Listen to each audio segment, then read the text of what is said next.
اللهم صل وسلم وبارك على سيدنا محمد. في الفيديو دوت هقولك على اهم 5 نصائح، اهم 5 حاجات تعمليها لما تنزلي السوق. الحاجات دي لازم تعمليها، لو ما عملتهاش هيضحك عليكي ومش هتشتري حاجه حلوه. فكملي معايا الفيديو للاخر. هقولك الاول اسعار السمك واسعار الخضار بالتفصيل، وهقولك على اهم حاجه عشان تشتري حاجه حلوه ورخيصه في نفس الوقت.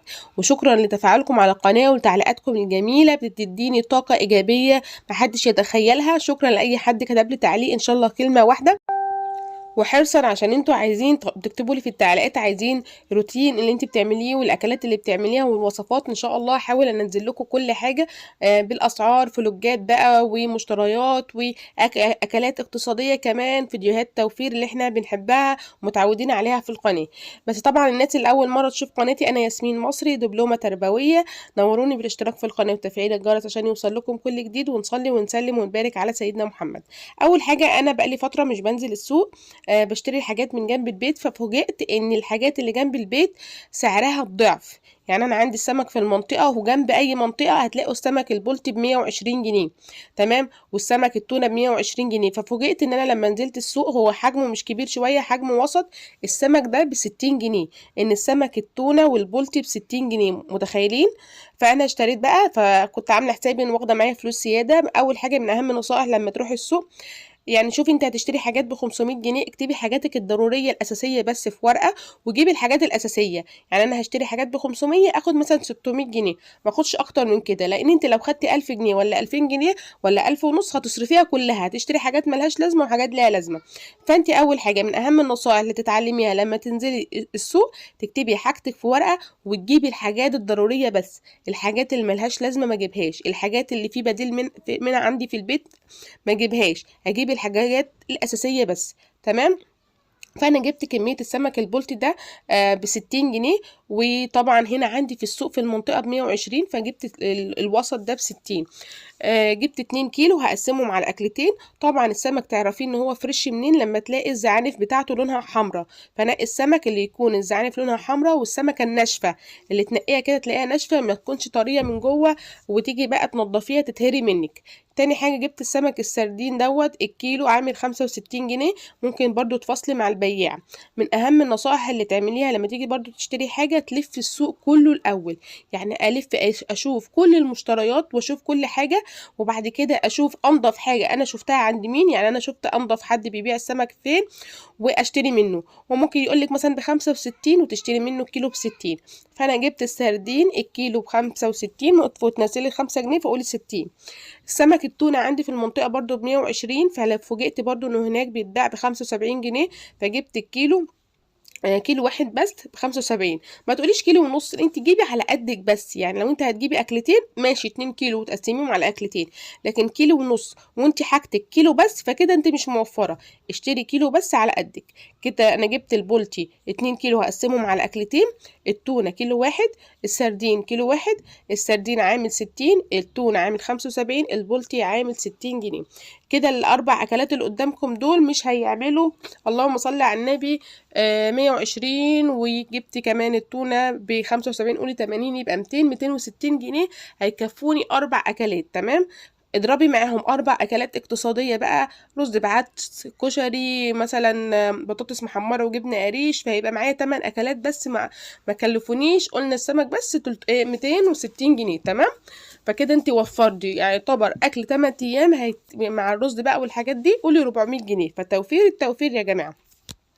احنا متفقين في القناة ان احنا يوم مثلا بنعمل سمك، تاني يوم بنعمل مثلا اي يوم اكلة مثلا فيها سمك او لحمة، وتاني يوم مثلا رز بعدس، كشري، بطاطس، جبنة قريش، حاجة اقتصادية، يعني يوم لحوم ويوم حاجة اقتصادية، تمام. يوم كده ويوم كده عشان نقدر نوفر. فاحنا كده جبنا اسماك ب260 جنيه، اضربي عليهم بقى يكفونا 4 ايام، 4 ايام تامين ايه؟ ايام اقتصادية. فكده يبقى معانا ايه؟ 8 ايام في الاسبوع. تاني حاجة أنا اشتريتها البصل. طبعا لفيت السوق كله وشفت أحسن نوع حد بيبيع البصل هتلاقيه ب8 وفي ب10. اللي قدامكم ده تعبية الكيلو ونص ب10. فانا جبت 4 كيلو ونص ب30. لما جيت اشتريت البصل الراجل حط لي، طبعا هو بيعبي، حط لي بصل كبير، فالبصلايه الكبيره نص كيلو، فانا لما احط بصلايه كبيره نص كيلو انا هوفر في ايه لما انا هاخد الكيلو كله بصلتين ولا 3؟ مش هوفر. طبعا انت بتشتري الحاجه بفلوسك، فتشتري الحاجه اللي انت مرتاحه لها، الحاجه اللي عجباكي. فطبعا لما لقيت الراجل حط لي البصل كله كبير رحت رجعته، قلت له لو سمحت رجع لي البصل، انا عايزه بصل وسط، البصلايه كده هي بتكون محندقه، اخدها يا دوبك على قد ايه الطبخه، ما تكونش كبيره قوي تهدر معايا، احنا عايزين نوفر في كل حاجه. فالتوفير يا جماعه ان انت تمسكي العصايه من النص، اجيب البصل الصغير احطه في الشوربه، البصلايه الكبيره احطها فين؟ في الطبيخ. انا بحب لما اشتري البصل افرزه واحده واحده كده، لان هو الراجل معبيه، فمعبي بقى الحلو على الوحش. اشوف طبعا واحاول اشتري من حد بيعبي يكون البصل قدامه حلو، ما يكونش البصل قدامه وحش، ما يكونش من في قلبه الحته اللي هي البيضه مش مستويه ديت بيبقى وحش، ما يكونش بفرزه واحده واحده، واخد مثلا لو في طلع معايا حبتين بس مش حلوين باخدهم على جنب اطبخ بينهم في ساعتها. فانا بحب لما اشتري بصل او بطاطس بفرزهم بالواحده، لو في حاجه بقى مفتوحه او في حاجه بايظه باخدها واستخدمها في نفس اليوم، واشيل الحاجه النظيفه بس. جبت الطماطم ب6.5 كيلو، كيلو وربع، كيلو ونص ب10 جنيه. طبعا بعد ما بتلف في السوق، فأهم حاجة من نصائح السوق ان انت تلف السوق كله الأول وتشوفي أرخص حاجة وأحسن حاجة ايه وتشتريها. اديني تاني مرة بقول لكم اللهم صل وسلم وبارك على سيدنا محمد. معظم الخضار اللي انا اشتريته يا جماعه الكيلو ونص ب10 جنيه، يعني معظم الخضار بصل بطاطس جزر طماطم كيلو ونص ب10، تمام. فانا جبت تعبئه على طول، وفي حاجات نقيتها وفي حاجات تقبيع. البصل والطماطم كانت تعبئه، الراجل هو اللي بيعبيها لك، لان هيقول لك مثلا لو هتنقي ب10 جنيه، فلما تلاقي الحاجه حلوه قدامه قولي له عبي، لكن لو لقيته هو حاطط البايظ قدامه ما تقوليلوش عبي، لا انا اللي هعبي واختار، مش فرق 2 جنيه، لا لو هو الحاجه وحشه قدامه اعبي انا، ومش مهم ال2 جنيه لو الحاجه عجبتني عنده. لكن لو انا حسيت ان مثلا الحاجه اللي قدامه كويسه خلاص يا عم عبي انت، وتبقي عينك على الميزان وهو بيعبي، وتتاكدي ان الميزان بتاعه حلو. لو الميزان بتاعه وحش ما تشتريش من عنده، او جربي من عنده مثلا نص كيلو وروحي وزنيه في البيت، او زنيه عند اي حد وانت مروحه. اللي تحسي ان هو ثقه وكويس تشتري من عنده تاني، اللي تحسي ان هو مش كويس ما تشتريش من عنده تاني. جبنا الطماطم كيلو ونص ب10، جبت ب20 جنيه 3 كيلو. ان شاء الله هنسبك ونعمل لكم فيديو تاني، تابعوني بعد الفيديو ده. هنعمل لكم حلة محشي كده حلوة معتبرة. جبت الكوسة ب8 جنيه، جبت كيلو وربع بس ب10 جنيه. انا عندي معظم الاطباق عندي الميلامين اتكسرت وباظت، فقلت اجيب الاطباق دي. بعد ما لفيت في السوق كله لقيت الاطباق يا جماعة بصراحة ب20، فبعد ما لفيت لقيت حد بيبيع نفس الطبق ابو 20 ب10 جنيه في اخر السوق، فعشان كده بقولك لف الاول. فانا عندي الاطباق كلها اتكسرت، فقلت بدل ما اجيب ميلامين تاني او اجيب بلاستيك تاني، لا قلت اجيب استانلس احسن. الطبق اللي قدامكم ده يا جماعه ب10 جنيه، وانا بشتريه وبصيت بقى لقيت فيه الطبق معوج، مثلا في طبق فيه خربوشه، فايه تجنبت كل ده واشتريت الطبق يكون ايه، اللهم صل على سيدنا محمد، الطبق يكون حلو، ما يكونش فيه ولا خربوشه ولا متني ولا متطبق ولا فيه سواد ولا فيه اي حاجه. وقفت شويه يجي 10 دقايق طولت بالي، انت تطولي بالك طبعا وانت بتشتري، فالحاجة انت بتشتريها بفلوسك، فتشتري الحاجة اللي مريحاكي. اقفي وطولي بالك ونقي لغاية ما تحسي ان انت ربنا جبر خاطرك في الحاجة اللي شاريها، واشتري على مزاجك، ما تخليش حد يصربعك ولا حد يديكي حاجة انت مش عايزاها. طول ما انت بتشتري بفلوسك يبقى الفلوس دي انت تعبانة فيها، يبقى اشتري حاجة اللي تريحني. عشان في ناس تيجي تشتري من عندهم كده تحس ان هما بيكروتوكي بيدوكي اي حاجة كده وخلاص، تمام. لا اشتري الحاجة اللي تحسي ان انت مبسوطة، والحاجة اللي ما تعجبكيش رجعيها، قولي له مش عاجباني مش عايزاها، تمام. طول ما انت واقفة قدام البياع. بعد كده بقى انا قلت اشتري التوم. انا كنت مشتريه التوم قبل كده 3 كيلو. التوم هو الحاجه الوحيده اللي اول ما بتنزل غاليه، بتنزل رخيصه ولا ايه، وبعد كده بتغلى. يعني التوم بينزل في شهر 3، كان نازل اول ما نزل عندي في المنطقه كان ب15 جنيه، فاشتريت منه 3 كيلو ب45 جنيه. ليه اشتريت 3 كيلو؟ على قد الفلوس اللي كانت معايا اليوم ده، ومن ساعتها ما عرفتش اشتري تاني. كل ما انزل اقول اجيب غالي بقى ب20 ب25، فخلاص التوم خلص واختفى خلاص.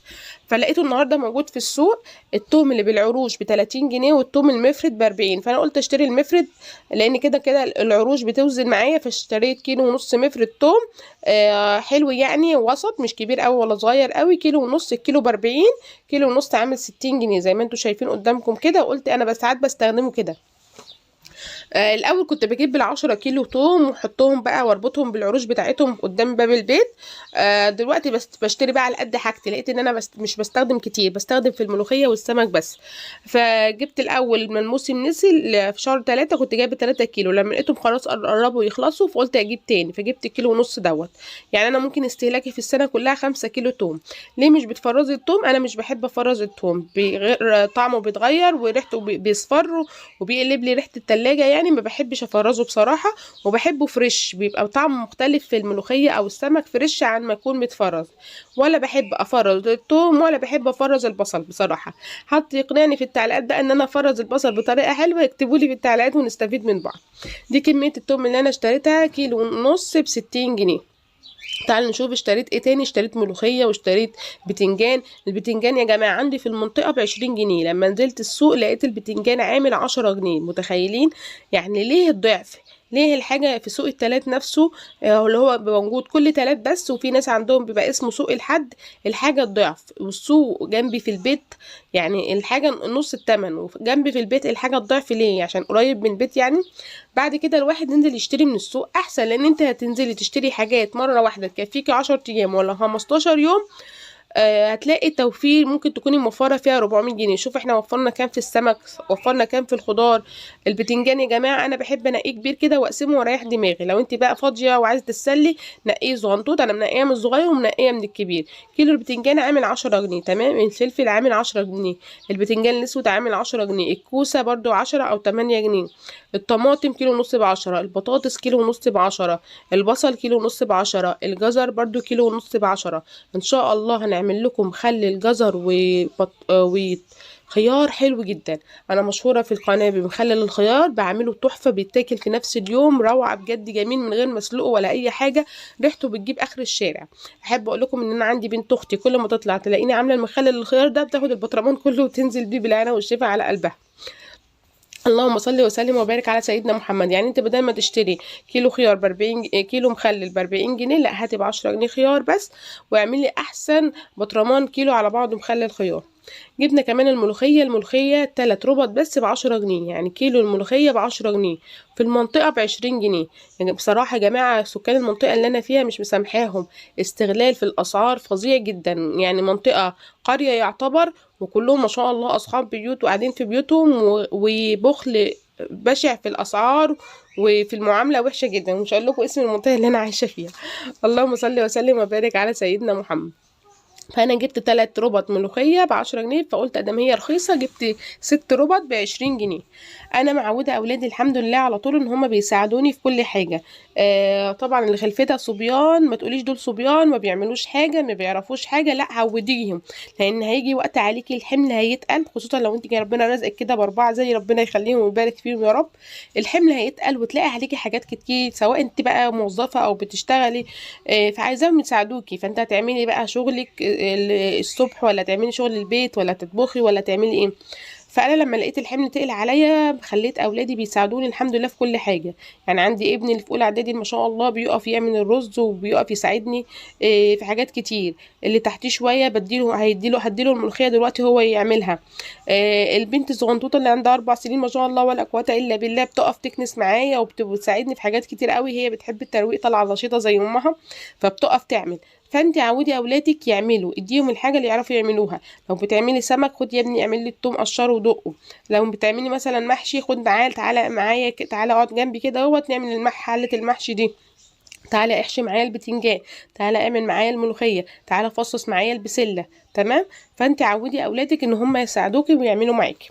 اللهم صل وسلم وبارك على سيدنا محمد، سواء صبيان بقى او بنات. نرجع تاني للخضار، احنا وقفنا لغاية الملوخية وكمان انا بقى والخيار قلنا ب10 جنيه، الجزر كيلو ونص ب10 جنيه. جبت التوابل دي كمان، كل التوابل اللي موجودة في السوق الكيس ب10. فلما لقيت حد بيبيع الكيس ب5 طبعا بتشميها، لان معظمها بيكون مضروب بالدقيق او بالوان وما تلاقيش فيها ريحة توابل. لا انا قلت شميتها، جبت ب5 كركم و5 كاري، لان انا بستخدم الكركم والكاري كتير. بحب يعني التتبيله اللي فيها كركم وكاري. ب5 جنيه شميت ريحته وقلت اجربه. لو انت شاكه في اللي انت بتشتري منه ممكن وعايزه تجربي، اشتري بحاجه بسيطه، ولما تلاقي الحاجه حلوه بعد كده لما تروحي المره التانية تشتري تاني. فانت برضو من الحاجات اللي تتعلميها وانت بتشتري السوق، لما تلفيه كله تعرفي الحد اللي اشتري من عنده ميزانه حلو، ريح سعره حلو، الحاجة عنده نظيفة. اعرفي مكانه فين، وممكن كل ما تنزلي تشتري من عنده. الحد اللي تلاقي ميزانه وحش اشتري منه كمية قليلة بس، وبعد كده ما تشتريش من عنده تاني. يعني جربي البياع في حاجة قليلة الأول. الخضرة برضو لما نيجي تشتريها ما حدش يقولك الخمسة بخمسة وتلاقي الرابطة ما فيهاش، لا، اشتري حتى لو التلاتة ب5 والرابطة مليانة، الرابطة الضعف او 3 اضعافها زي اللي انتوا شايفينها دي، دول ال4 ب5. اشتري الرابطة المليانة. برضو بتاع النعناع كان عايز يبيع لي النعناع، يقول لي الاتنين ب5 وهو بيقول الخمسة ب10. قلت له يا عم يبقى التلاتة ب5. راح خمت عليه بصراحة، راح اداني التلاتة ب5 جنيه. اللهم صل وسلم وبارك على سيدنا محمد. الجلاش انا بحب اجيب الجلاش على طول، لفه الجلاش ب10 جنيه. فانا جبت لفتين جلاش بحطهم في الفريزر، لما الاولاد يكونوا نفسهم في حاجه حلوه بقوم اطلع لفه كده واعملها صوابع واعملها لهم بشربات. حاجه حلوه على السريع واقتصاديه ومش مش بتكلفك حاجه خالص. كوبايه شربات ب10 جنيه سكر وب10 جنيه جلاش، وتاكلي احلى حاجه حلوه. جبت كمان عجوة، العجوة كيلو ب30 جنيه، نص كيلو العجوة عامل 15 جنيه. هنعمل ان شاء الله قرص على القناة، تابعوني وانا هنزل لكم في الفيديو بتاع القرص. واشتريت لنفسي اخيرا مفاجأة، يعني هوريها لكم دلوقتي ان شاء الله. لما تيجي تشتري حاجة برضو هنقول بقى مع بعض النصائح بتاعت السوق. اول حاجة قلنا اول نصيحة لما نيجي ننزل السوق، نلف السوق كله الاول، وبعد كده نشتري ارخص حاجة وانضف حاجة. تمام، دي اول نصيحة. تاني نصيحة خدي بالك من الشنطة اللي معاكي. انت اشتريتي معاكي 3 شنط، يبقى تعرفي ان انت ماشية في ايدك 3 شنط. تمام. الشنطة اللي فيها فلوس تحطيها كده هو على كتفك وتكون قدامك من قدام، ما تكونش ولا من الجنب ولا من الظهر عشان ما تسرقيش. خدي بالك برضو من الحرامية، معظمهم بيكونوا لابسين خمار. الخمار بيرفعوه وبيسرقوا بيه. تمام. اللهم صل وسلم وبارك على سيدنا محمد. يبقى تاخدي بالك من الحراميه، لان ممكن واحده تعمل نفسها وقعت، واحده اغمى عليها، واحده معرفش اتزقت فيكي وانت طالعه العربيه، واحده وانت نازله العربيه. فتاخدي بالك من الحراميين، لان هم بيعملوا حركات غريبه جدا. معظمهم بيكونوا حريم وبيكونوا لابسين خمره. تمام، وبيسرقوا من تحت الخمار من غير ما تاخدي بالك. تمام. ثالث حاجة تشتري الحاجة اللي محتاجاها بس، الحاجة الأساسية بس، الحاجة الضرورية. كل ما هو رفاهية أو رغبة ما تشتريهوش. تمام، الرفاهية والرغبات ما تشتريهاش. رابع حاجة، اللهم صل وسلم وبارك على سيدنا محمد، ما تاخديش معاكي التليفون خالص. انا مش باخد معايا تليفون خالص. تمام. لا بقول بعرف جوزي او اولادي انا رايحه السوق، هاخر ساعه او ساعتين، ما تقلقوش عليا. تمام. وطبعا انت كده كده حافظه ارقام جوزك لو لا قدر الله اي حاجه حصلت. فما تاخديش معاكي تليفون، شنطتك قدامك. تاخدي معاكي شنطه كبيره، هوريكم دلوقتي شكل الشنطه اللي تاخديها معاكي تلمي فيها كل حاجتك. لان انت ممكن حد يسرق منك شنطه، مش شرط يسرق فلوس، ممكن تكوني مثلا مشتريه فرخايه ولا سمكيه ولا اي حاجه، لا الشنطه كلها اتسرقت منك. فانا باخد معايا الشنطه الكبيره دي دلوقتي عامله 7.5، خدي منها شنطتين. تمام. اشتريتي 3-4 حاجات لميهم كلهم في شنطه واحده. تمام، تبقى كده ريحت دماغك. اشتري مثلا، حط الاسماك والحاجات اللي فيها دم في شنطه، والخضار في الشنطه التانية. ما تحطيش سمك على خضار. تمام. يبقى تاخدي شنطه كبيره، تشتري الحاجات الاساسيه، الحاجات الضروريه. قبل ما تنزلي اكتبي الحاجات اللي انت محتاجاها في ورقه. اشتري كل الحاجات يعني عندك مثلا طماطم في البيت ومفرزه طماطم لما قليله بس، ما بقى مشتريش طماطم تاني. تمام. عندي طرحه وعجباني طرحه وانا عندي طرح كتير في البيت، يبقى ما اجيبش. طب انا ما عنديش اللون ده من الطرحه، خلاص اجيبها. طب انا عندي طرح من دي كتير، يبقى ما اجيبش. لما تيجي تقفي قدام اي حاجه تعجبك في السوق، اسالي دي محتاجاها، تقدري تعيشي من غيرها، في بديل ليها في البيت. ادام في بديل وتقدري تعيشي من غيرها ما اشتريهاش. حاجات بعيده عن الاكل، يعني لبس، حاجات. انا بقالي بقى سنتين ما اشتريتش شبشب في رجلي بصراحه، فعجبني جدا. اشتريت شبشب واوريه لكم دلوقتي في اخر الفيديو. انا بقالي سنتين ما اشتريتش شبشب. وعندي شبشب بلاستيك بنزل بيه مثلا لو نازله في بيت عيله، او نازله مثلا اجيب حاجه من على اول الشارع. فقلت ادام انا ما عنديش وانا محتاجه ومعايا الحمد لله توفر معايا 50 جنيه، قلت خلاص هاشتريه. فانت اي حاجه رفاهيه عندك البديل ليها ما تشتريهاش. ما عندكيش بديل ليها وخلاص بقالك فتره كبيره مش بتشتريها، اشتريها. فبتعلمي مثلا انت تجيبي حاجات النهارده، تكتبي الحاجات اللي انت عايزاها في ورقه، واجيب الحاجات اللي انا عايزاها بس، الحاجات الضروريه بس اللي انا كاتباها في ورقه. حاجات زياده لا، رفاهيات لا، اي حاجه ملهاش لازمه لا. بصوا بقى ايه رايكم في الشبشب الحلو دوت؟ انا بقالي سنتين ما جبتش الشبشب وعجبني. الراجل قال لي ب50 جنيه، خدته منه ب45 وخدت المقاس بتاعي، قلت بقى البسه في العيد الكبير. كل سنه وانتم طيبين. فتعلموا بقى ان انت تشتري الحاجات الاساسيه، ما تشتريش الحاجات الرفاهيات دي. لما تحوشي وتوفري وتجيبي دهب وتشتري قرش لعيالك، هتفرحي وتتبسطي اكتر من الرفاهيات اللي انت بتشتريها. يعني كل فين وفين، مثلا كل مثلا سنه او سنه لا اشتري عبايه. الشبشب ده انا ممكن اقعد سنتين لغايه ما يدوب مثلا واجيب واحد غيره. مره بعد كده اجيب كوتشي مثلا، تكون قرش زياده، ما يكونش مثلا بيتي ناقص حاجه واروح اشتري رفاهيات، لا اجيب الحاجات الضروريه بس. ودي اهم النصائح اللي انا قلت لك عليها اللي لازم تعمليها وانت رايحه السوق. اهم نصيحه ان انت تلفي السوق كله وتشتري في الاخر خالص. برضو من النصائح المفيدة لما حد يجي يديكي فلوس، انت اشتريتي حاجة ب50 والراجل رجع لك 50، ابص في ال50 جنيه اشوفها مثلا ممكن تكون مقطوعة، ممكن تكون دايبة، ممكن تكون بتاريخ قديم مثلا، او فيها حاجة غلط لا قدر الله. يبقى لما اجي اشتري اللي يرجع لي الفلوس، اشوف الفلوس اللي اداها لي ايه، تبقى عيني في وسط راسي. لان السوق ده يا جماعة شر مكان في الارض هو السوق. فلما اجي انزل السوق اخد بالي من كل حاجة. فلما انزل السوق يا جماعه اخد بالي من كل حاجه، من فلوسي، من الشنط اللي معايا، من التاجر اللي انا واقفه بشتري معاه في الحاجه، يديني حاجه حلوه ولا يديني حاجه وحشه، من الميزان، من الفلوس اللي هيرجعها لي، تبقى عيني كده في وسط راسي. ده الفيديو بتاعنا النهارده، ولو اتفرجتوا معايا للفيديو للاخر يا ريت تكتبي لي في التعليقات انت بطله مع ياسمين. واتمنى الفيديو يعجبكم. كل سنه وانتم طيبين، بحبكم في الله، والسلام عليكم ورحمه الله وبركاته.